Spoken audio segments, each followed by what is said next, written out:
October महिना संपत आला तरी पाऊस पाठ सोडण्यास तयार नाही। गुरुवारी 23 ऑक्टोबर 2025 रोजी खेड तालुक्याच्या काही भागात दुपारनंतर आणि काही भागात सायंकाळी व रात्री 9 नंतर परतीच्या पावसाने धुमाकूळ घातल्यामुळे नागरिकांची त्रेधा उडाली। मागील 2 दिवसात झालेल्या मुसळधार पावसाने खेड तालुक्याच्या पश्चिम भागात भात कापणीसह जोडणीच्या कामांमध्ये अडथळा निर्माण झाल्याचे शेतकऱ्यांनी कळवले।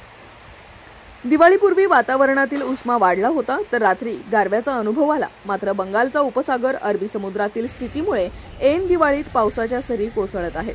खेड तालुक्याच्या पश्चिम भागात गुरुवारी दुपारी 4:30च्या दरम्यान हेद्रुज परिसरात पावसाच्या हलक्या सरी पडल्या तर भामा आसखेड धरणांतर्गत शिवे वहागाव देशमुखवाडी कोळिये परिसरात दमदार हजेरी लावली।